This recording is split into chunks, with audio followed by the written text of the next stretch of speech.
Muito bem-vindo a mais um Dia a Dia com Deus. Essa semana que começou com um feriado de Tiradentes, herói da Inconfidência Mineira, depois na terça-feira, dia 22, comemoramos o descobrimento do Brasil. E aproveitando o clima patriótico, mostramos alguns pontos na história do cristianismo no Brasil. Hoje nós vamos saber a quantas anda o protestantismo na atualidade. Uma pesquisa do IBGE mostrou que na década de 90 houve um grande aumento de pessoas que se declaram cristãs no país. Mas vamos saber um pouco mais sobre este assunto com o professor convidado Jaziel Guerreiro Martins.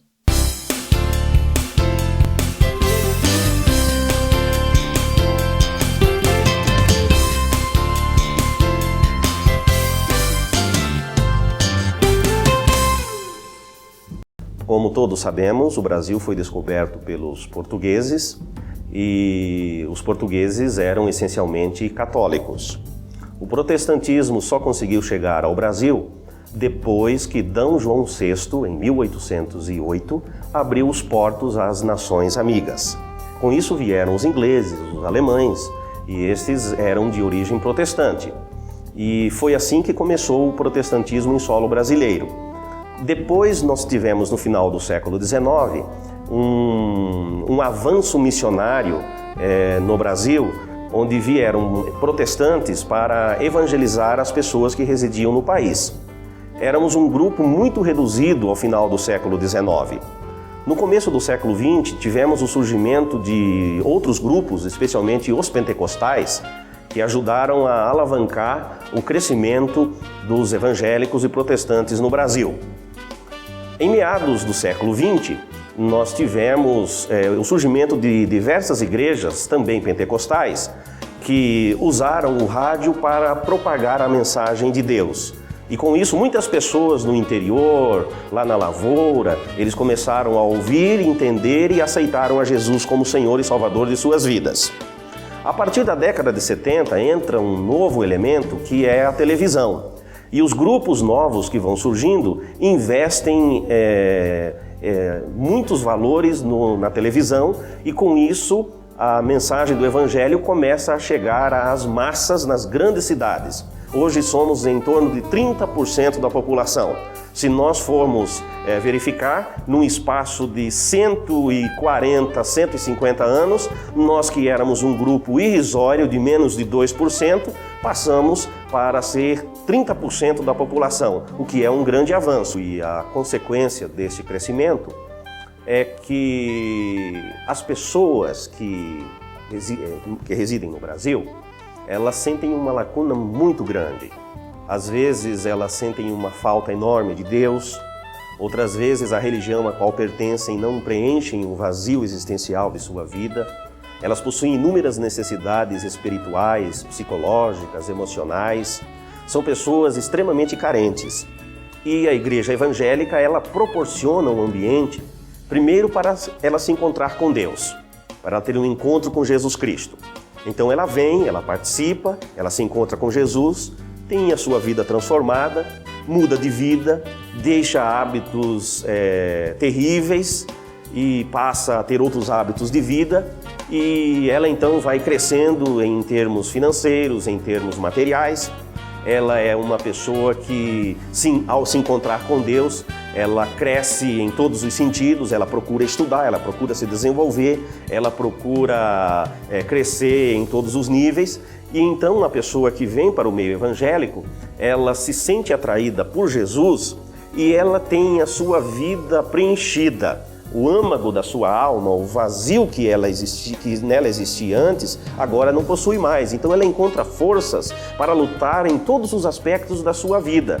É por isso que a igreja evangélica tem crescido, porque ela dá um espaço interior ao ser humano para que ela se reencontre na vida e tenha uma perspectiva, uma esperança de vida melhor, não apenas na eternidade, mas aqui na terra também. Nos últimos anos, as igrejas se tornaram bastante comuns. E a exemplo desse programa, muitas delas estão na TV e no rádio. Você mesmo pode ter ido alguma vez em alguma igreja evangélica ou ter algum familiar que frequenta uma delas. Mas sabe qual a vontade real de Deus para a sua vida? Acompanhe em alguns instantes através da mensagem do pastor Pascoal Piragini Júnior. O movimento evangélico tem crescido no final do século XX, começo do século XXI, de uma maneira muito intensa em toda a América Latina, não só no Brasil. E a gente fica pensando, o que tem acontecido? Na verdade, o que tem acontecido é que há um sentimento no coração humano, um sentimento de necessidade de ser cuidado, pastoreado e trabalhado pela graça de Deus. Para muita gente, fé é meramente uma tradição familiar. Pode ser católica, evangélica, seja qual for. Mas, na verdade, no coração das pessoas, há uma necessidade de que essa tradição tenha mais do que um significado histórico. Ela possa ser algum tipo de realidade dentro da nossa alma. Por isso é que não somente os evangélicos têm crescido, mas também aqueles que são ditos sem religião também cresceram. E há uma grita dentro da alma, eu não quero viver uma fé que seja simplesmente uma tradição. Eu quero viver uma fé que seja algo significativo dentro da minha alma. O Evangelho é justamente isso. E o apóstolo Paulo, ele descreve isso no primeiro livro de Coríntios, no capítulo 1, a partir do verso 21, que diz assim: visto que na sabedoria de Deus, o mundo não o conheceu por meio da sabedoria humana. Agradou a Deus salvar aqueles que creem por meio da loucura da pregação. Os judeus pedem sinais miraculosos e os gregos procuram sabedoria. Nós, porém, pregamos Cristo crucificado, o qual de fato é escândalo para os judeus e loucura para os gentios. O apóstolo Paulo estava tentando nos mostrar algo que tem a ver com esse assunto. Tem muita gente buscando a Deus à sua maneira e tentando encontrar significado para a vida. E vão, quem sabe, buscar a Deus nas suas filosofias e vão tentar nas suas maneiras de pensar e de enxergar a realidade e descobrir a Deus. Mas a Bíblia nos diz que eu não consigo entender a grandeza de Deus por mim mesmo. E não há filosofia humana que consiga compreender ou abraçar ou mesmo definir a um ser que é maior do que a nossa capacidade de compreensão. Esse ser precisa se revelar. E a nossa fé precisa ser mais do que apenas a crença de que existe um ser superior. Ela precisa ser uma experiência. O apóstolo Paulo vai dizer que, dessa maneira, os judeus pensavam assim: se eu tenho que descobrir a Deus, eu tenho que viver um milagre. E se eu não viver um milagre, então não existe Deus. E ele diz, olha, também não é apenas pela expressão dos milagres que nós vamos conhecer a Deus. E os gregos já diziam, não, a nossa fé tem que ser uma fé coerente, racional, e eu tenho que ter todas as explicações de tudo. São ideologias diferentes. Mas Paulo vai dizer, sabe de uma coisa?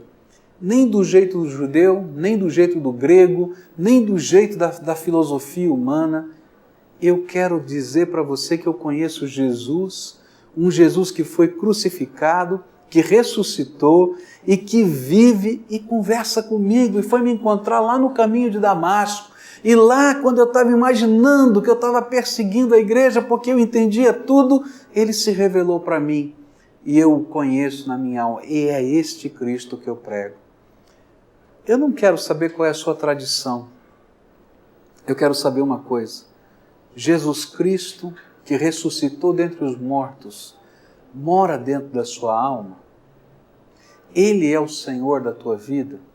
O altar dele está dentro do seu coração. Porque, querido, se isso não estiver acontecendo, então, lá dentro de você há um grande vazio espiritual.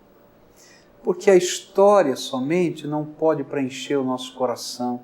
A tradição não responde os anseios da alma. A filosofia não alcança a grandeza de Deus. Mas o poder de Deus se aperfeiçoa na nossa fraqueza e Ele se revela a cada dia para nós. Outro dia nós estávamos num grupo de estudo e uma querida irmã, ela disse assim, Durante toda a minha vida, eu tinha Jesus, mas Jesus estava do meu lado. Ele sempre esteve presente, mas Ele estava do meu lado. Ele sempre foi ouvido, porque eu gostava de ler a Bíblia, mas Ele estava do meu lado. Eu sempre fui religiosa e falava com Ele nas minhas orações, mas Ele estava do meu lado. Mas um dia, eu convidei esse Jesus que estava do meu lado, toda a vida, para assumir o seu trono dentro do meu coração. E a partir daquele dia, Ele passou a viver dentro de mim. E Ele é o Senhor da minha vida. E Ele guia os meus passos. E eu descobri a bênção de ser guiada por Ele todos os dias. Talvez você, como aquela mulher e tantos brasileiros, tenha um Jesus do seu lado. Um Jesus da tradição, da história, um Jesus da pesquisa, um Jesus que você conhece e que você crê, que você respeita, quem sabe até venere, mas Ele não habita dentro do seu coração e a sua alma ainda não se tornou o altar dele. Então eu queria dizer para você que há algo muito maior que Deus quer fazer com você.